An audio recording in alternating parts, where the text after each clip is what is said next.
오늘 말씀은 지난주 말씀과 같은 로마서 1장 5절 말씀입니다. 로마서 1장 5절 말씀 합독합니다. 그로 말미암아 우리가 은혜와 사도의 직분을 받아 그의 이름을 위하여 모든 이방인 중에서 믿어 순종하게 하나니. 아멘. 기도합니다. 하나님 아버지, 오늘 믿음의 순종 가운데 주님께서 우리를 부르시며 우리에게 명하시고 우리가 어떤 길로 가야 될지를 원하시는 바, 그것을 알게 해주시고 깨닫게 해주시며 참으로 기대하며 나가는 우리 모두가 되게 하여 주시옵소서. 종의 입술을 주장하여 주시고 듣는 자 전하는 자 모두 주님만을 바라보게 하여 주시옵소서. 예수님 이름으로 기도합나이다. 아멘. 사랑하는 성도 여러분, 오늘은 지난주 말씀했던 것에서 믿어 순종하게 하나니, 이 부분에 대해서 함께 말씀을 나누도록 하겠습니다.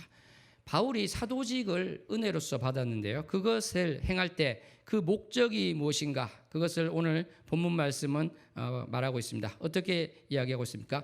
믿어 순종하게 하기 위해서 한다고 말씀하고 있습니다.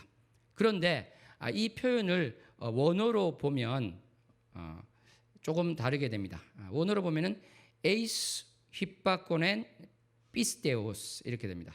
그래서 이것을 직역하면 믿음의 순종을 위하여, 믿음의 순종에 이르도록 이렇게 됩니다. unto, 그 다음에 믿음이니까 뭐가 될까요? faith, 순종이죠. 휘바코넨이니까 순종이 됩니다. unto obedience of faith, 영어로 이렇게 하면 됩니다. 그래서 믿음의 순종에 이르도록, 믿음의 순종을 위하여, 이런 표현이 나오는데요, 헬라어로 제가 불러드린 이 똑같은 표현은 성경 전체에서, 신약 성경에서 딱 2번 나오고 있습니다. 그 나머지 한 번이 로마서 16장 26절에 나오고 있습니다. 그러니까 바로 이 우리가 지금 오늘 말씀을 나누고자 하는 믿음의 순종에 대한 이 표현이 로마서의 처음과 마지막 부분에 나오고 있다는 것입니다. 이렇게 처음과 끝에 나오는 구조를 수미상관법을 쓴 구조다, 수미상관식 구조다, 이렇게 이야기합니다. 특별히 성경학자들은 인클루지오라는 용어를 쓰고 있습니다.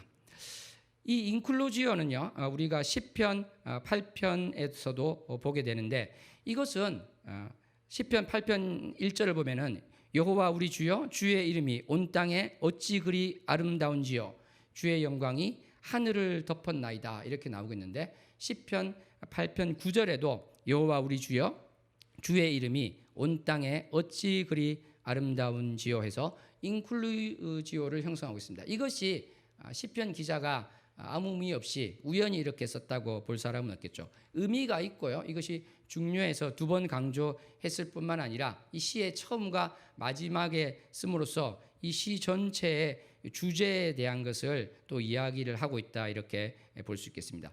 마찬가지로 오늘 이 본문에 나온 믿음의 순종이 로마서 제일 뒤에 또 나오고 또 이 초반부에 이렇게 나온다는 것은 바로 사도 바울이 성령의 감동으로 이 로마서를 기록할 때 그냥 별 생각 없이 지나가듯이 쓴 것이 아니라 바로 처음과 마지막에 이것을 위치하면서 특별하고 중요한 의미로서 숙고하여서 사용한 것이다, 이렇게 우리는 볼 수 있겠습니다. 그러니까 믿음의 순종이 매우 중요하며 특별한 위치에 있다, 이것을 우리가 알 수 있겠습니다. 그런데 이 믿음의 순종은 과연 어떠한 의미일까요? 믿음의 순종이다, 과연 이것이 어떠한 의미가 될지 우리는 한번 생각을 해봐야 될 것 같습니다. 그런데 이것을 알기 위해서는요, 헬라어를 어느 정도 좀 알아야 되는데, 사실은 우리말에 믿음의 할 때의, 영어로는 of가 되겠죠. 여기에 해당하는 것이 이제 영어로는 소유격이라고 하는데 헬라어는 속격이라고 합니다. 그런데 이것은 여러 가지로서 해석이 가능합니다. 예를 들어서 로마서 8장 35절에 보면은 누가 우리를 그리스도의 사랑에서 끊으리요 나오는데, 여기도 이제 속격이 쓰였죠, 그죠? 그리스도의 사랑이라는 것입니다. 이것은 무슨 뜻이겠습니까? 주격의 의미입니다. 그러니까 그리스도께서 우리를 사랑하신다, 이러한 의미가 되겠죠. 그러니까 그리스도의 사랑은 그리스도가 주격이 돼서 그리스도께서 사랑하신다, 이러한 의미가 되는 것입니다. 반면에 누가복음 11장 42절을 보면은 공의와 하나님께 대한 사랑은 버리는도다 이런 표현이 나오고 있습니다. 여기서도 직역하면은 하나님의 사랑은 버리는도다 돼 있는데 여기서는 목적격으로 해석을 합니다. 그러니까 하나님을 사랑하는 것, 같은 같은 뭐뭐의 되지만 전혀 해석이 달라지고 있는 것이죠. 사랑하는 성도 여러분, 이렇게 똑같이 생긴 모양이지만 속격, 소유격으로 되어 있습니다만 어떻게 해석하느냐에 따라서 완전히 다르게 됩니다. 잠시 또 이게 관련되어서 한 말씀을 또 하고 한 1, 2분 정도 하고 넘어가면요. 바로 우리가 고백하는 바 그리스도를 믿는다. 이것도 이제 그리스도의 믿음 이렇게 되는 것인데요.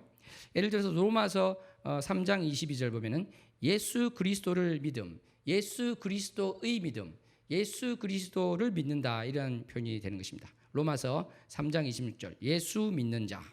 그다음에 갈라디아서 2장 16절에도 예수 그리스도를 믿음으로 말미암는 줄 알므로 이렇게 해서 우리는 전통적으로 이 예수님이 나오고 또 믿음, 예수 그리스도의 믿음 하면은 예수 그리스도를 믿는다 이렇게 알고 있는데 이것을 또 주격으로 해석하는 성경학자들이 나오기 시작했습니다. 그러니까 예수 그리스도를 믿는 게 아니고 예수 그리스도께서 신실하심을 나타낸 것이다 이렇게 이야기하는 것이죠.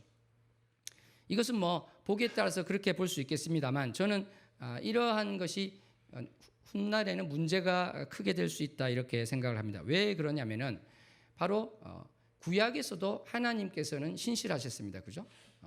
예수님께서 신실하다는 식으로 이렇게 되면은 결국은 우리가 예수 그리스도를 믿는다는 것이 어떻게 보면은 구약과 신약에서 큰 차이가 나오는 것이 되는데 거기에 대한 것을 약화시키고 왜곡시킬 우려가 있습니다. 그래서 이러한 주장에 대해서 무비판적으로 받아들이고 어떤 책을 읽고 또 목회자가 그렇게 이야기하기 시작하면 사실 예수 그리스도를 믿는다는 게 예수 그리스도의 신실함 이렇게만 해석이 되어서 이상한 쪽으로 갈 수도 있다는 것입니다. 물론 어떤 문맥에서는 또 그렇게 해석해야 될 경우도 있겠지만 모든 것을 그렇게 볼 수는 없을 것입니다. 제가 이 말씀을 드린 것은 이 해석 하나, 예수 그리스도를 믿느냐, 예수 그리스도께서 신실하시냐, 이 하나가 큰 차이를 나타낸다는 예로서 말씀을 드린 것이죠.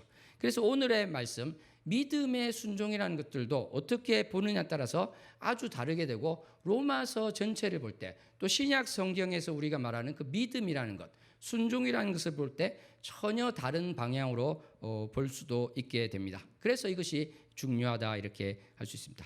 아까 말씀드린 믿음의 순종은요, 영어 성경을 보더라도 아주 다양하게 해석이 되고 있습니다. 예를 들어서 우리 성경처럼 믿고 순종한다 이렇게 많지는 않지만 번역된 성경이 있습니다. 한 10개 정도 되는 걸로 보았습니다. 또 순종하고 믿는다 이렇게 또 번역하는 CB 같은 경우는 그렇게 하고 있습니다. 그리고 또 이제 많이 나오는 것이요, 믿음인데 순종해야 되는 믿음이다 이렇게 해석을 하고 있습니다. 믿음의 순종을 순종해야 되는 믿음 이러한 식으로 보는 것이죠. 또는 이제 반대로 봐서 순종인데 믿음이라는 순종. 그러니까 이것은 결국은 어떻게 보면 동격으로 보고 같은 뜻으로 본다는 것이죠. 그러니까 순종과 믿음 같다. 순종이라는 믿음 또는 믿음이라는 순종이다. 이렇게 해석을 하는 것입니다. 보네표가 이런 말을 했습니다. 믿는 자만이 순종하고 순종하는 자만이 믿는다. 이렇게 말했는데 어떻게 보면 이런 해석과도 맥이 닿는 것이죠. 그러니까 사도 바울이 지금 오늘 본문과 16장 26절에서 믿음의 순종을 이야기한 것은 믿음이 순종이요, 순종이 믿음이라는 것을 이야기하기 위해서 그랬다. 이렇게 해석을 할 수도 있다는 것입니다.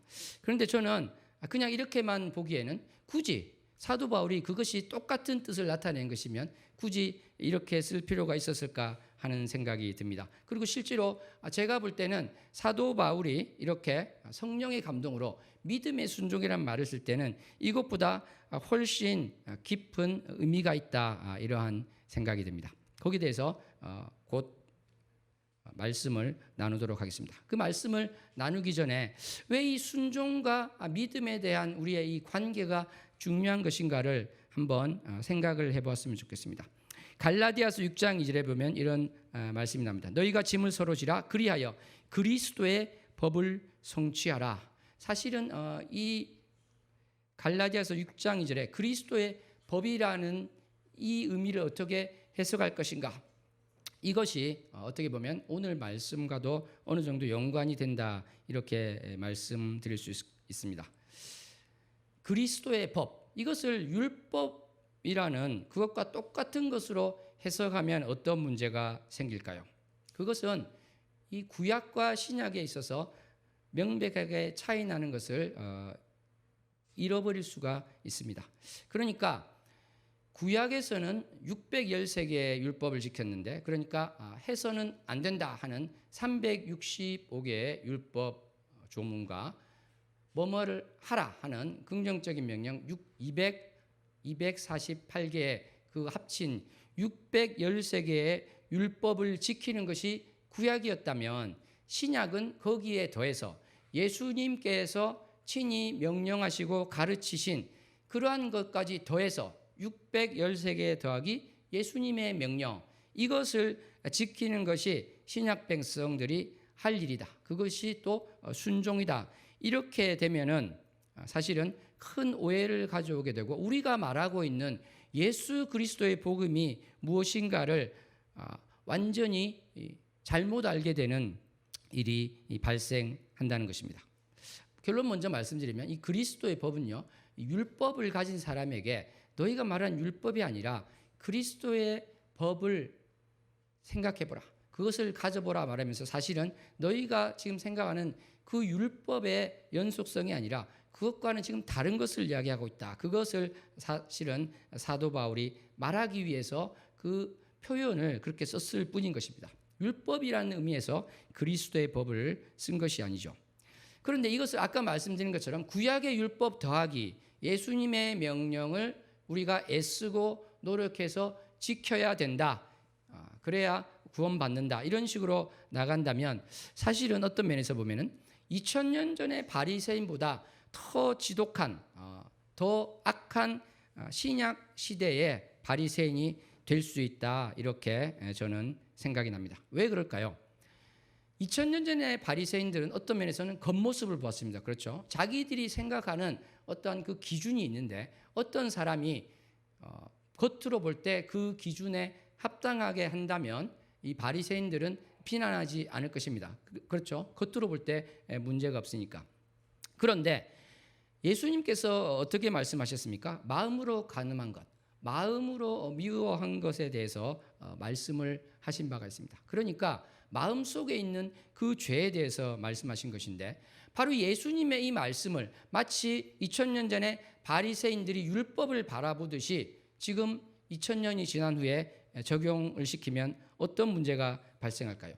2000년 전에 바리새인들은 비난하지 않을, 지적하지 않을 어떤 A라는 사람에 대해서 지적을 할 수 있다는 것입니다. 비난할 수 있다는 것입니다. 그러니까 겉으로는 아무 문제가 없는데, 저 사람은 사실 마음속에 이러이러한 문제가 있다, 뭔가를 드러내고자 한다, 자기 의를 나타내고자 한다, 이런 식으로 판단을 할 수 있다는 것이죠. 어떻게 보면은 그런 면에서 2000년 전에 바리새인보다 더 많이 판단하고 더 심하게 정죄하는 그러한 자가 될 수 있다. 왜요? 바로 복음이 무엇인지 모르고 복음을 단지 구약의 율법에다가 예수님의 명령을 더하게 한 것으로 생각할 때 그러한 황당한 일이 벌어질 수 있다는 것입니다. 예수님께서 바리새인들에 대해서 뭐라고 말씀하셨습니까? 독사의 자식들아, 너희는 악하니 어떻게 선한 말을 할 수 있느냐. 마태복음 12장 34절에서 말씀하셨습니다.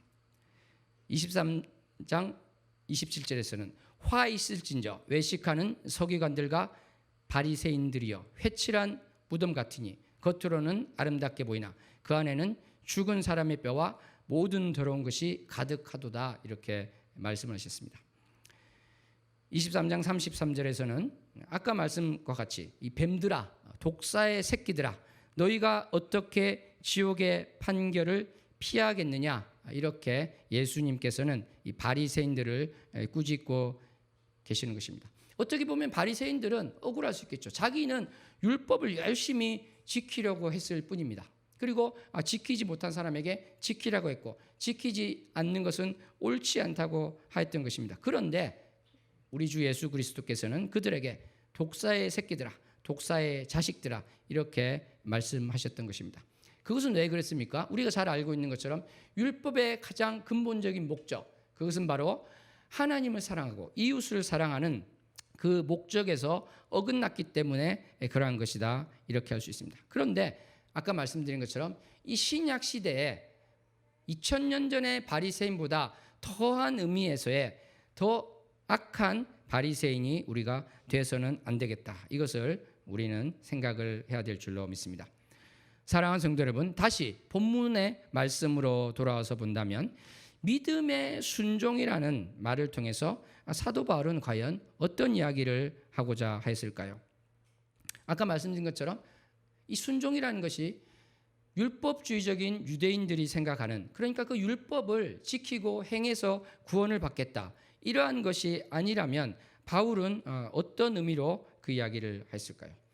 우리는 그 말씀을 나누기 전에 이 사도 바울이 로마서를 쓸 때 이 편지를 받아볼 그 로마에 있는 유대인들의 고민, 그리고 또 유대인이 아닌 이방인 크리스천들의 생각, 이러한 것들을 우리가 한번 바라보아야 될 것입니다. 어떻게 보면 사도 바울은 로마서의 처음과 끝에서 율법주의적인 유대인들이 가진 우려에 대해서 답을 간략하지만 핵심적인 답을 하고 있다, 이렇게 우리는 볼 수 있습니다.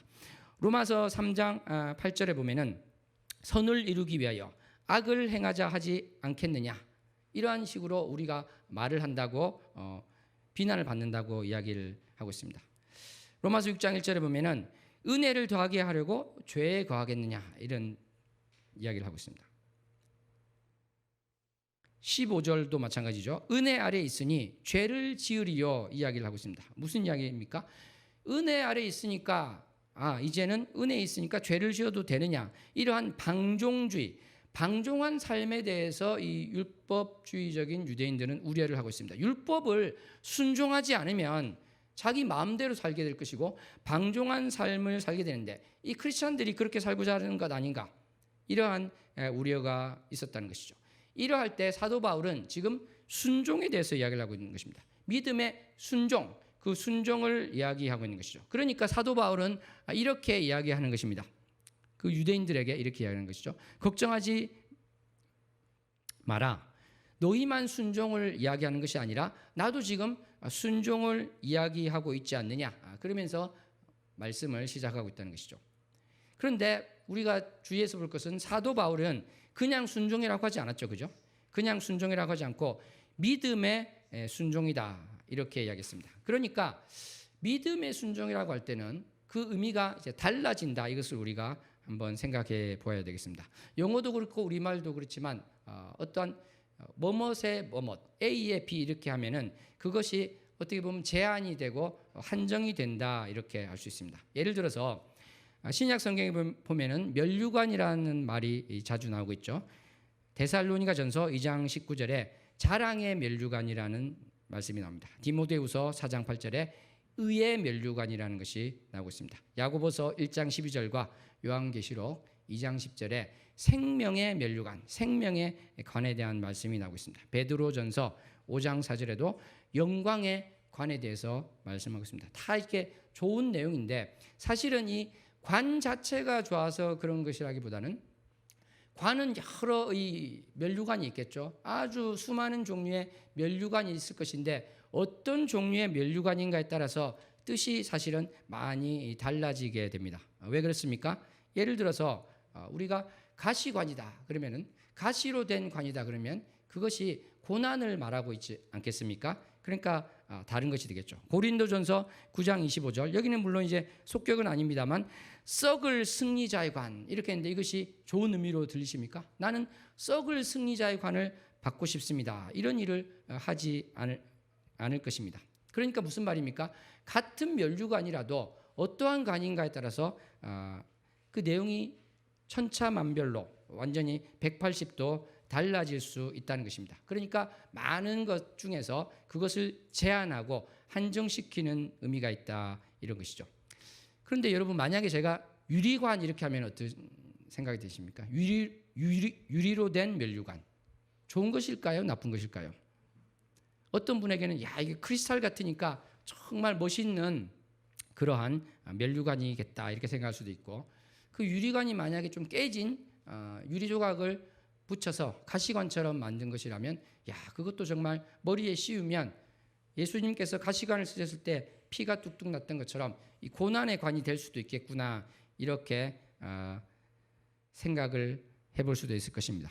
그러니까 지금 사도 바울이 믿음의 순종이라고 말했을 때는 기존에 전통적으로 알고 있는 순종이라는 일반적으로 생각하는 그 순종이 있지만, 그것이 사실은 너희가 생각하는 그런 순종이 아니라 나는 사실은 다른 순종을 이야기한다, 이것을 암묵적으로 이야기하고 있는 것이다, 이렇게 볼 수 있겠습니다. 그러니까 순종이 우리가 상식적으로 생각하고 일반적으로 생각하는 그런 복종, 이러한 의미가 아니고, 믿음의 순종이라는 것은 사실은 전혀 다른 것이 될 수 있다, 그러한 식의 이야기를 하고 있다, 이렇게 우리는 볼 수 있겠습니다. 바울이 다른 곳에서도 많이 나오고 있습니다만은, 사도 바울은 이렇게 워드 플레이, 언어 유희라고 할 수 있죠. 그것을 통해서 사실은 바로 들어오지 않더라도 지금 순종을 이야기하니까 우리 편을 드는 것 같기도 한데, 또 믿음의 순종이라는 것은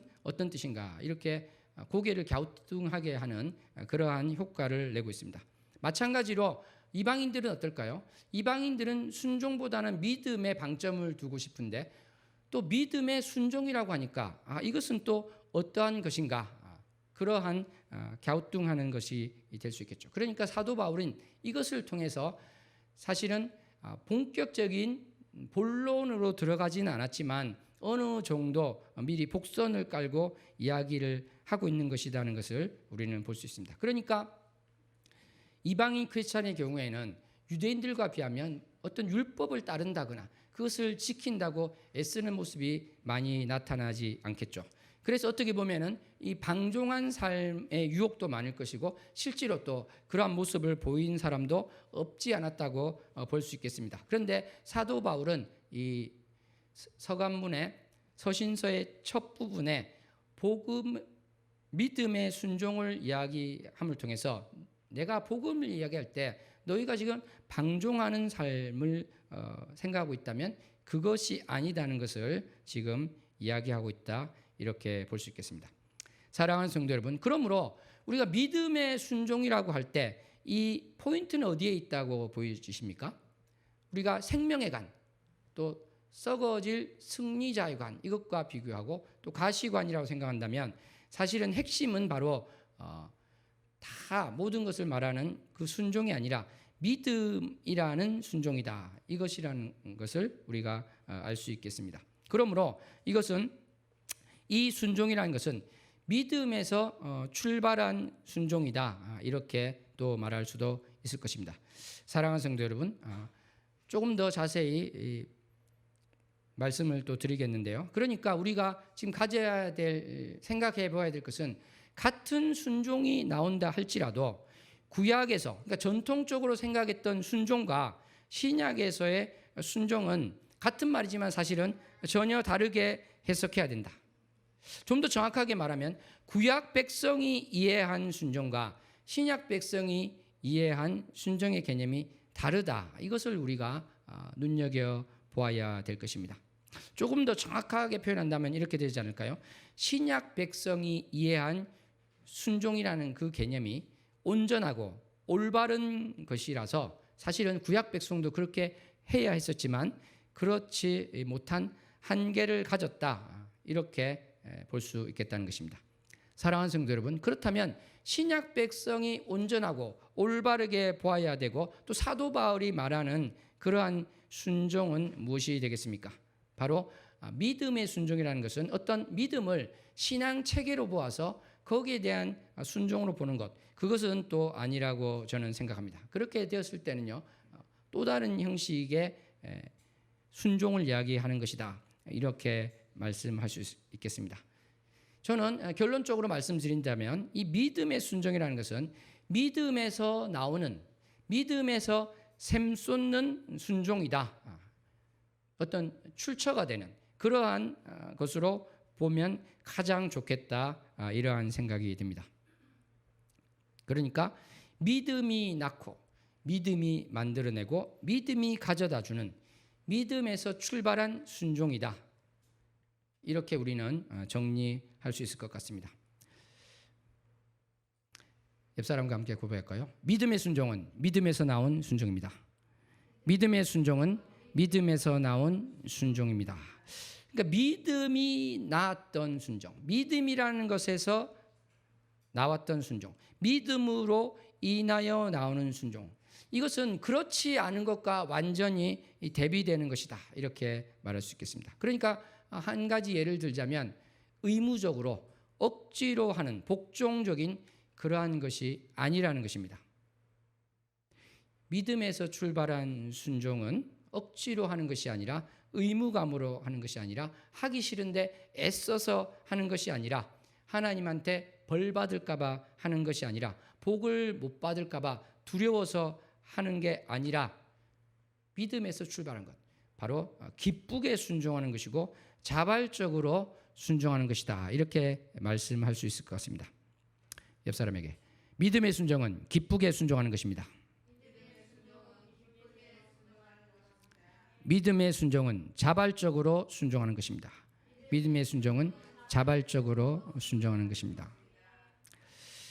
사랑하는 성도 여러분, 사도 바울의 모든 서신서에 보면은 이러이러하라, 이러한 명령이 나오는데, 제가 언젠가 주일 예배 때 말씀드렸습니다만, 사도 바울이 이러이러하라 하는 것을 그냥 우리는 대충 이렇게 넘어가서는 안 될 것입니다. 그러니까 대충 넘어가고 한 귀로 듣고 한 귀로 흘리려면 뭐하러 하나님께서 성령의 감동을 주셔서 사도 바울을 통해서 그 말씀을 기록하게 하였겠습니까?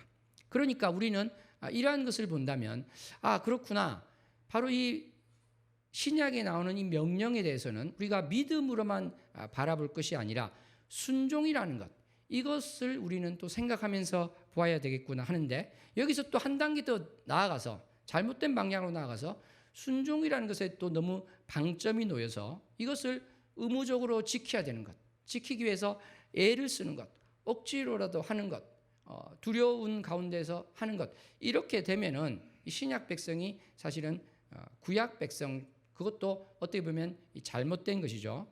구약 백성이 또 다 그런 것은 아니었으니까 그러한 식의 믿음이 되는 것이고 순종이 되는 것이고, 그래서 진정한 의미의 복음을 모르고 있는 것이다, 이렇게 우리는 말씀을 드릴 수 있겠습니다. 사랑하는 성도 여러분, 믿음의 순종이 가능하십니까? 자, 믿음의 순종이 의무적으로 하는 것도 아니고 억지로 하는 것도 아니고, 그런데 나를 바라보니까, 목사님, 저는 이것도 아니고 저것도 아닌 것 같습니다. 뭐 이렇게 억지로 하는 것도 아니지만, 그렇다고 해서 그것들이 내 삶 가운데 그대로 또 잘 지켜지고 있는가 바라보면 그렇지 않다, 이렇게 말씀하실 것입니다. 어떻게 보면 저나 여러분이나 거기에 있어서 큰 차이가 없을 수 있겠습니다만, 제가 목회자로서, 목사로서의 저의 책무는 믿음의 순종이 우리 각자의 삶에 가능하도록 여러분께 안내하고 설득하고 가르치는 것이다, 이렇게 말씀드릴 수 있겠습니다. 이것이 바로 우리가 로마서 강해를 통해서 하고자 하는 것입니다. 그리고 지난주에 말씀드렸습니다만, 그것에 더해서 저는 정말 여러 가지 방법을 동원할 것인데, 그중 하나가 바로 말씀드린 모든 성도를 대상으로 하는 양육 과정이다, 이렇게 말씀할 수 있겠습니다. 이것은 뭐 유튜브로 중계되지 않고 우리끼리 이제 하는 것인데요. 이렇게 주일에 말씀을 선포하는 것으로 부족한 그 모든 부분을 정말 내 삶에서 이 믿음의 순종이 이루어지고 있는지, 그것이 내 삶에서 체화되고 실현되고 있는지, 그것을 점검하고 바라보고 훈련하고 나의 생각을 바꾸고 나의 가치 체계를 바꾸고 진정한 복음이 무엇이고 어떻게 하면은 이것이 나의 삶 속에서 이루어질 수 있는지, 어떻게 하면은 사도 바울이 말한 믿음의 순종이 다른 사람의 것이 아니고 나의 것이 되고 나의 삶의 그것이 될 수 있는지에 대해서 우리는 정말 애를 써서 나아갈 것입니다. 우리가 어떠한 주님의 명령을 애써서 지킨다는 것이 억지로 하는 것은 아니지만 우리가 시간을 들이고, 그죠? 우리가 이것을 하려면 시간을 들여야 되는 것입니다. 나의 시간을 비워놔야 되는 것입니다. 주일에 할 가능성이 많은데요. 주일 오후에 그 시간을 비워놓고, 정말 그렇습니다. 내가 신앙생활을 하는 가운데 정말 내가 믿음의 순종이 나와 너무나 거리가 멀다면 무엇이 잘못되었는지, 또 어떻게 하면은 그것이 내 것이 될 수 있는지를 참으로 알고, 이 신앙생활이 억지로 하는 것이 아니요, 습관으로 하는 것이 아니요, 정말 기쁨 가운데 하기 원합니다. 이것을 우리가 고백하면서 나갈 수 있기를 소원합니다. 그래서 이 과정이 어느 정도 마쳤을 때는 정말 많은 분들이 이제야 참 복음이 무엇인지를 깨달았습니다. 이제야 신약, 그 새 언약이 나에게 어떻게 실현되고 어떻게 내 삶을 바꾸었으며 어떻게 내가 승리하는 삶을 살고 하나님께서 허락하신 복을 누리는지 알게 되었습니다. 이렇게 고백하고 간증하게 되기를 소원합니다. 다 함께 히브리서 11장 13절을 합독합니다. 이 사람들은 다 믿음을 따라 죽었으며 약속을 받지 못하였으되 그것들을 멀리서 보고 환영하며 또 땅에서는 외국인과 나그네임을 증언하였으니. 자, 히브리서 11장 13절 다 보시기 바랍니다. 약속을 받지 못했다고 나오고요, 멀리서 보고 환영했다 이렇게 나오고 있습니다. 그러니까 구약의 백성들은 하나님의 은혜를 입지 않은 것은 아니었지만 그 온전한 의미에서 약속을 받지 못하였다는 것입니다. 멀리서 보고 환영하는 수준. 그러니까 저 약속이 있는데 멀리서 보는 것이고 자기 것이 되지 않았다는 것이죠. 그러면 신약 백성, 신약 시대에는 무엇이 되어야 된다는 것입니까? 이것이 멀리서 보고 나와는 상관없이 그저 바라만 보는 그것이 될 때는 우리가 뭔가가 문제가 있다. 내가 알고 있는 복음은 사실은 복음이 아니고 어떻게 보면 구약에서 말하는 그것과 비슷한 것일 수도 있다. 이러한 생각을 해야 될 줄로 믿습니다. 그렇기 때문에 제가 서두에서 말씀드린 것처럼요, 그러한 식으로 됐을 때는 정말 저분은 믿음 생활 잘하고 신앙이 좋다고 생각하는데 사실은 2000년 전 바리새인보다 더 악한 바리새인이 되어 있을 수도 있다는 것입니다. 자기도 모르고 남도 모르지만 그럴 수 있다는 것입니다. 왜 그렇습니까? 바로 이 참 복음을 모르고 자기 나름대로는 열심히 살라고 하고 누가 보기에도 또 그렇게 보이지만 참 복음을 모르기 때문에 믿음의 순종이 아니라 그냥 순종하는 것, 구약의 의미에서의 순종을 하고 있기 때문에 멀리서 보고 환영하는 수준에 밖에 안 되는 그런 안타까운 상황에 있을 수 있다는 것입니다. 사랑하는 성도 여러분, 구약 백성들과 구별된 신약의 백성들은 무엇이 주님의 능력이고 무엇이 복인지를 저 멀리 있는 것을 보듯이 보는 것이 아니라 손에 만지는 것처럼 알게 되는 것입니다. 그렇게 우리가 또 될 줄로 믿습니다. 정말 내주하시는 성령님께서 주시는 그 능력과 그 은혜가 무엇인지를 우리가 알아가고 이 로마서 강해와 또 성도 양육 과정을 통해서 정말 나의 삶이 바뀔 수 있기를 소원합니다. 그래서 내가 뭔가를 억지로 함을 통해서 그것이 받는 것이 아니다. 이것을 정말 명심했으면 좋겠습니다. 예를 들어서 금식 기도나 특별 기도나 누구에게 안수를 받거나 이것이 물론 필요할 때가 있지만 이러한 것을 통해서 되는 것이다. 그것은 물론 이것이 가능할 수 있지만 가장 중요한 핵심이 빠진 것이다. 내가 성경을 백독하고 말씀을 암송하고 그렇게 기계적으로만 한다고 또 되는 것이 아니라는 것입니다. 저의 임무는 무엇인가? 바로 성경을 백독 천독해도 깨닫지 못하는 것이 있다면 제가 깨달은 것에 대해서, 제가 아는 것에 대해서 정확하고 온전한 복음에 대해서 함께 나누는 것입니다. 그래서 정말 내가 성경을 열심히 읽고 묵상도 하고 암송도 했는데 사실은 내가 참 복음 가운데 선 것이 아니라 어떻게 보면 잘못되어 있는 복음, 부족한 복음, 어떻게 보면 구약 백성들이 알고 있는 것과 큰 차이가 없는 그러한 상태에 있었습니다. 그것을 우리가 알 수도 있을 것입니다. 어떻게 보면 이것이 지금 시대 모두에게 문제일 수도 있다. 이것을 우리는 생각할 수 있을 것입니다. 정확하고 온전한 복음을 또 정확하고 온전히 알아서 그랬을 때 비로소 나에게 길이 열리고 빛이 들어와서 그 전의 삶이 마치 열심히 노력해서 한 발 한 발 나가는 삶이었다면 이제는 주님의 그 은혜와 그 도우심으로 어떻게 내가 나아가고 있는지 몸소 체험하고 겪으면서 정말 이것이 올바른 신앙생활이구나, 이것이 참 복음이구나, 이것이 기쁨이구나, 이것이 정말 복음의 능력이구나, 이것을 고백하며 체험하는 저와 여러분 되기를 소원합니다. 그래서 우리 각인을 보고 많은 크리스천들이 도전받고 나에게도 그 참 복음을 가르쳐달라, 어떻게 그것을 알게 되었고 어떻게 당신의 삶이 바뀌게 됐는지를 알려달라, 이렇게 될 수 있기를 소원합니다. 사랑하는 성도 여러분, 우리는 큰 기대를 가지고 주님 앞으로 나아갔으면 좋겠습니다. 제가 어떻게 보면 이 얼마 안 있으면 우리가 교회 창립한 지 3년이 되는데 3년 동안 이렇게 어떻게 보면 여러분에게 큰 도전을 주고 확신 있게 말씀을 드린 적이 많지는 않은 것 같습니다. 없었다고 할 수 있겠죠. 근데 이제는 정말 때가 무르익은 것 같습니다. 한 명도 빠짐없이 기대하고 소망해서 정말 이 로마서 강의를 통해서 또 성도 양육 과정을 통해서 참 복음이 뭐고 믿음의 순종이 또 무엇인지를 알아서 주님 앞에 바로 서고 주님의 능력 가운데 하루하루를 순간순간을 살아갈 수 있기를 소원합니다. 기도합니다. 하나님 아버지 감사합니다. 오늘 믿음의 순종에 대해서 말씀을 나눴습니다. 주님, 참으로 많은 구약 백성들이 생각했던 그 순종도 아니요, 또 방종주의, 구원파식의 믿음을 가진 그러한 잘못된 믿음이 아니요, 참으로 믿음의 순종, 그것이 무엇인지를 온전히 깨달아서 나의 삶이 변화되고 즐거움으로 주님의 명령이 행해지고 주님의 말씀이 나의 인생 가운데 행해지는 것을 경험하게 하여 주시옵소서.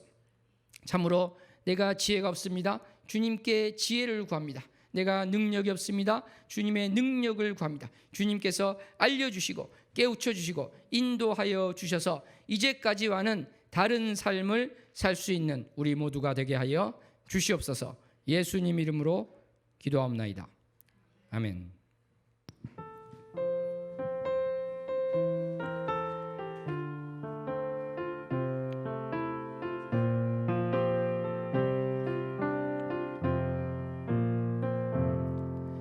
그 선한 힘 고요히 감사여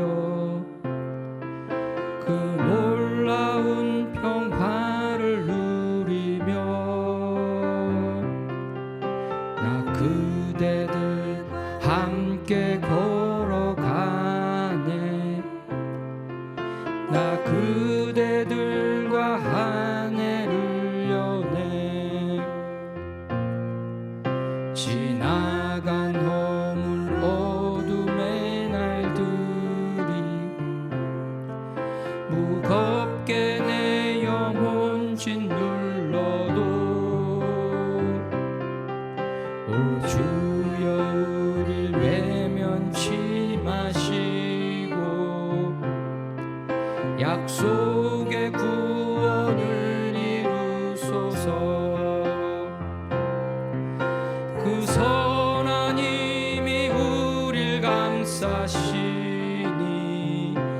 믿음으로 일어날 일 기대하네.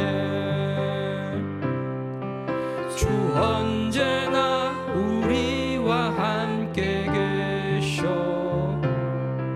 하루 또 하루가 늘 새로워. 주께서 밝히신 작은 촛불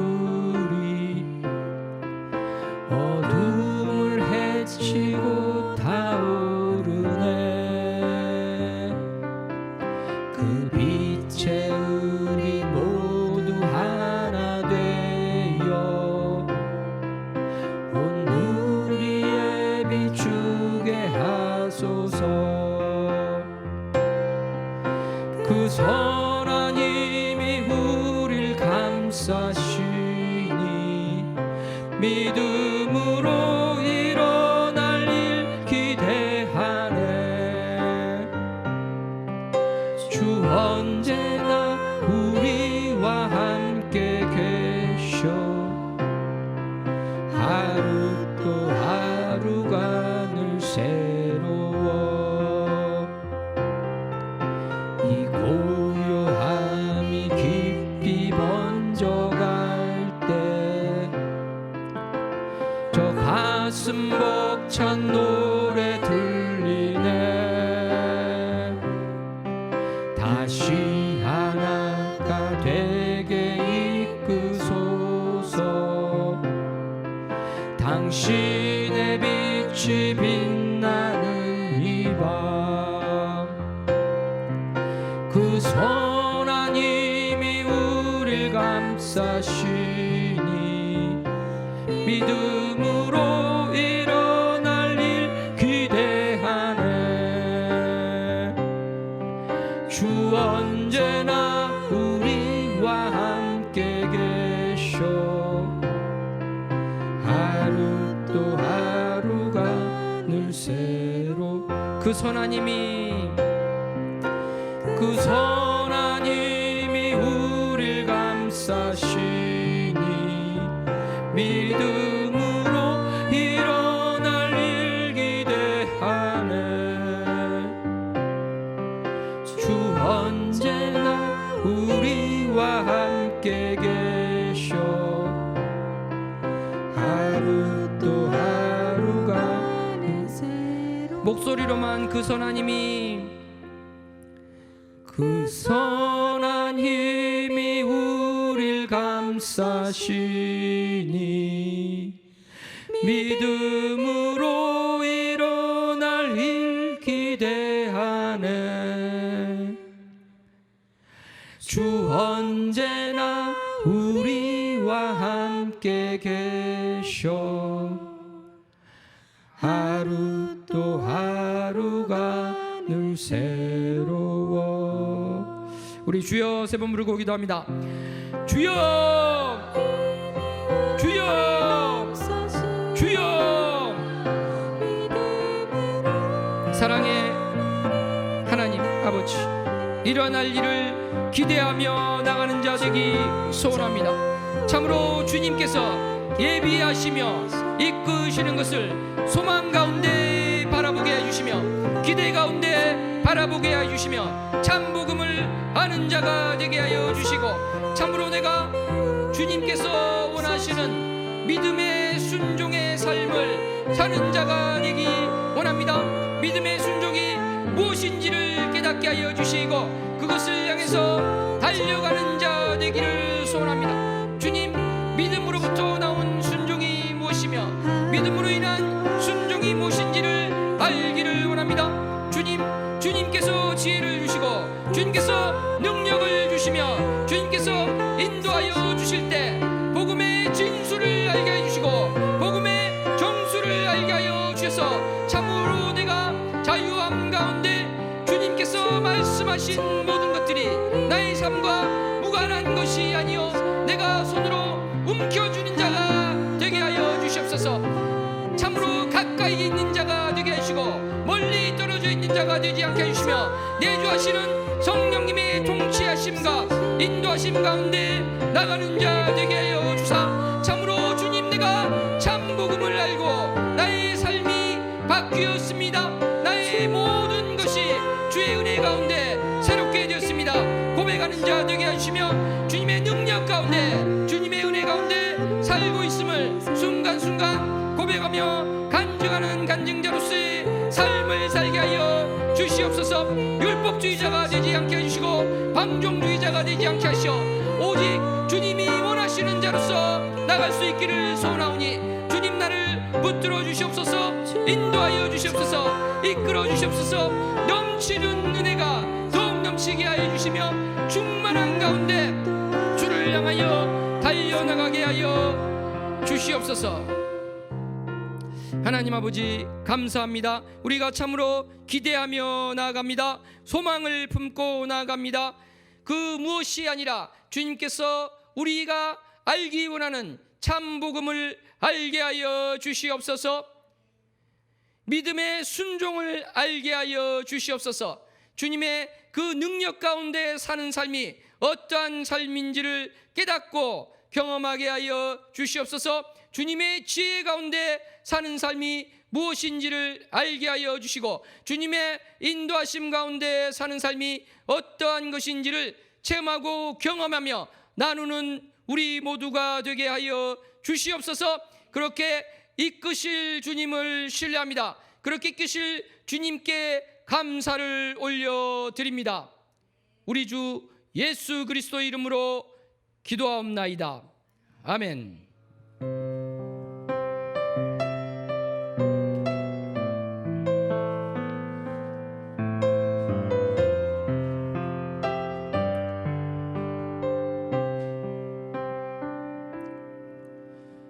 주님 다시 오실 때까지 나는 이 길을 가리라. 좁은 문 좁은 길 나의 십자가 지고 나의 가는 이 길 끝에서 나는 주님을 보리라. 영광의 내 주님 나를 맞아 주시리. 주님 다시 오실 때까지 나는 일어나 달려가리라. 주의 영광 온 땅 덮을 때 나는 일어나 노래하리. 내 사모하는 주님 온 세상 구주시라. 내 사모하는 주님 영광의 왕이시라. 다 함께 일어나서 찬양합니다. 주님 다시 오실 때까지 나는 이 길을 가리라. 좁은 문 좁은 길 나의 십자가 지고 나의 가는 이 길 끝에서 나는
기도합니다. 주여,